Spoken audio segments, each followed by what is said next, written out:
Hello everyone, I'm Krasi, and this is a small announcement about 12 videos about the 12 ascendants and how the coming year 2022 will be looking like for them. So I will be uploading them in the coming, let's say 1, 2, maximum 3 days. So I will upload the 12 videos just to explain you that I'm using sidereal zodiac, which if you have idea about the Vedic astrology, the zodiac has some similarities. So I'm using the fixed sidereal Babylonian zodiac, which would say that when I record my videos for each one of the 12 ascendants, I will mention the sidereal, but also the tropical ascendant, so that you have idea and so that my predictions are useful for people who use both systems. Now, just briefly to tell you, of course, this will be general reading, general because, of course, it is about the general placements of the planets and how they will be influencing your ascendant. But still, this can give you some direction, some idea how the year astrologically will be looking like. I just want to tell you something brief. In ancient Babylon, the people would use for predictive purposes the first appearance of the lunar crescent after the moon enters the sign which is marking the spring equinox. This is for the Babylonians. For our era, this is Pisces. So the sun enters Pisces, and we're waiting for the moment when the first lunar crescent will appear. Then we make our predictions. Based on that, based on the Babylonian calendar, which is very good for predictive purposes, we see the following. We see appearance of the first lunar crescent after the sun entered Pisces, the first of Nisan, month of Nisan. We see that on the 2nd of April, for our calendar, the moon appears in the 6 degrees of Aries. And this, ladies and gentlemen, is deviation from the ideal situation, because for the ancients, they were like obsessed with perfection. They would search for the ideal appearance of the moon, ideal appearance of the planets, and they would start from there. The ideal appearance of the moon on the 1st of Nisan is Pisces, and this was supposed to happen in the vicinity of the point of the vernal equinox. We have deviation from the ideal situation, and the moon appears in Aries. Guess what is Aries? It is a sign ruled by Mars, sign which would mean eventually hostilities and aggression for year 2022. Why I'm saying this? Also because at the moment of the appearance of the first lunar crescent, Mars is invisible in Capricorn. He's not yet. Mars is in Capricorn, exalted with Saturn. So we have Mars with Saturn, and they are forming a square towards the moon in Aries. Another thing is that this degree where the moon is appearing is called the knot, like when you tie knot. It is a knot, like we are tight. Temporarily, we will be under. It is like situation without really easy exit. This is not. People who have, let's say, this particular degrees in their horoscope usually have some issues with their private life, say, but in this particular case for the world, this is more like situation that we will be tight and we have to untie, and you will see hostilities, warlike situations all over the planet. I am really a little bit surprised from this particular placement. Now, of course, there is always the solution, which is in the Venus, which will be making aspect to the moon, benevolent aspect. So always our love, our, well, yes, love, true love, we can solve this, but hostilities are promised minimum 6 months after the appearance of the first lunar crescent. I would say the year would be more or less under Martial influences, police state, powerful, hostilities for sure, and change of the agenda, because you also see how now in how many days? In 3 days, so already on the 16th of December, we will see the first appearance of Mars in Scorpio in the 7 or 8 degree of Scorpio, where we are having degrees of knowledge, sacred degrees. What is this meaning? Let me bring you back, and actually I advise you, if you're interested, watch my video, especially it's on my channel, one of the recent videos about the appearance of Mars. So what is it about? I will bring you back to month of October 2019. He had the same appearance, but this appearance happened in Virgo. What is Virgo ruling? This is the natural 6th house of the zodiac. So Virgo is ruling health, and we had for the next 15 to 17 months the issue of health overwhelming the world. So this is what Mars promised us after his appearance in Virgo. He now has the role to change the agenda, and this is now on the 16th of December. His new appearance will promise another agenda, because who is Mars in the ancient mythology? Nergal, the god of the netherworld. He was the unpredictable. You know, many times I've been explaining about his nature from the Babylonian perspective, because to me this is the most authentic one.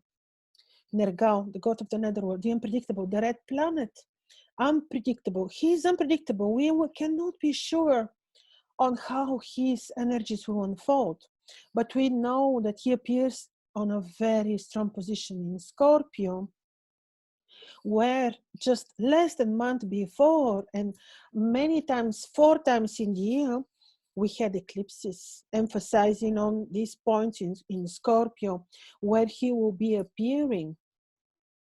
So he appears around 8 degree of Scorpio, where we have hermetic degree of knowledge. A lot of knowledge will be coming for those who search, for those who chose to be asleep.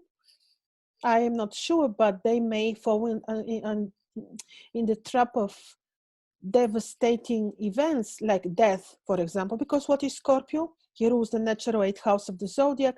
It may be death. It may be hostilities. It may be somewhere application of these plutonic weapons. You may hear here and there that there will be bad bomb or stuff like that, because of the appearance of Mars, which is a little bit, you know, another part of the lessons that we may need to go through. So this is the thing, appearance of Mars in Scorpio. Then in the year, you see another very interesting situation we have, because if we are led towards the agenda of new financial system, which most probably will take place, because it has been also emphasized so many times by Saturn-Uranus square, which now in the beginning of the year will be very much emphasized as well, which is pushing towards change, implementation of the new financial system. This is also taking part, but it will be more emphasized also in the year 2022, because Mars, not because Mars, but because the eclipses, like very powerful eclipses, took place on the axis of money. And we have eclipses every year, but where are their exaltation points? Or if not exaltation, most powerful place for the nodes. This is the axis of money and power. This way, they kind of done their job to prepare or to completely create the environment for the new financial system to come to the world. Eclipses on the axis of power and money, appearance of Mars, everything is leading to this. Like we will see totally different financially organized markets in the year 2022. A lot of debt, hostilities. So ladies and gentlemen, be wise and research, and without doubt, I'm telling you, do not trust the mainstream media, but make your own research. You do not have to trust anyone. Trust yourself after doing the needed research, because people who read, they cannot be manipulated. So this is the thing, this is the situation, very extraordinary. This will be extraordinary year. You see first appearance of Mars in Aries. If we look from different perspective, which is the Sumerian perspective, the Sumerians would have, you know, this is the culture before the Babylonians, which would occupy the territory of Mesopotamia, the two rivers Tigris and Euphrates. This is where you have the contemporary Iraq, Iran, Assyria, Syria. So the previous civilization before the Babylonians came into power, there were the Sumerians. They would look a little bit differently at the calendar. And according to their calendar, where I'm looking at their calendar too, the 1st of Nisan for them would be a little bit different.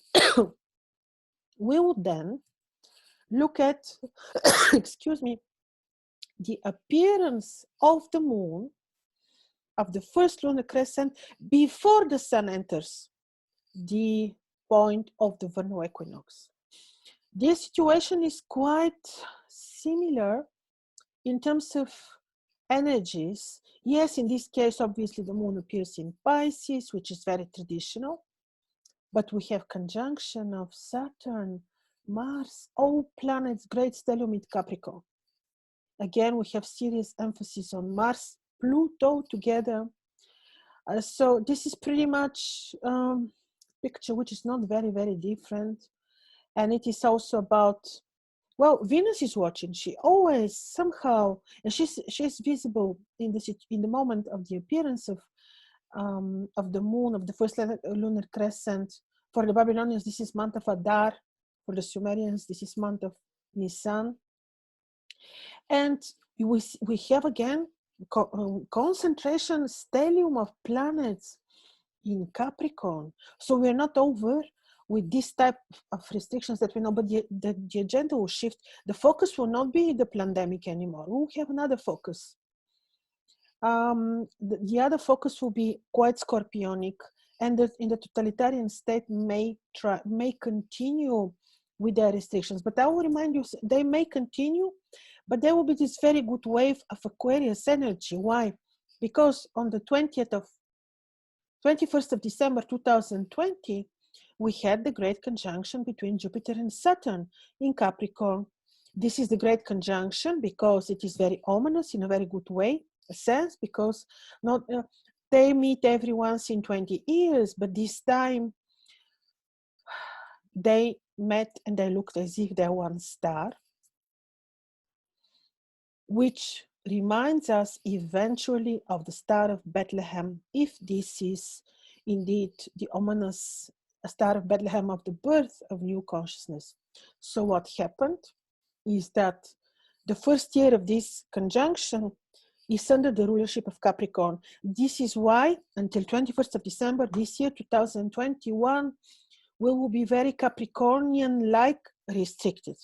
After that, we're entering the phase of Aquarius energy of this conjunction of the new consciousness, and you will see people further awakening, forming their, let's say, societies, or forming their living in a different, more free way. People will be awakening to the freedom. They will not be accepting the totalitarian occupation of the planet, and this is why we will have hostilities. Disappearance of Mars in Scorpio will give that too. So it will not be quiet.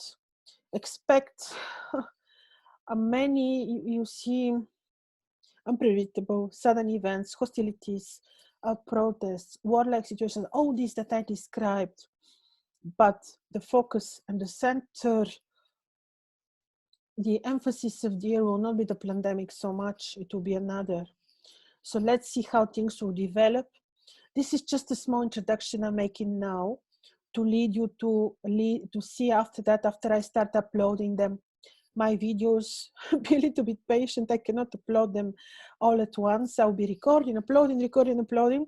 So, well, you will see the video of for your ascendant, and hopefully this will be useful for having the idea on how the year will be looking like, so that when we are informed, you know, the Master Being Sadhguru is saying that everything that we know, we can change. We cannot change the unknown.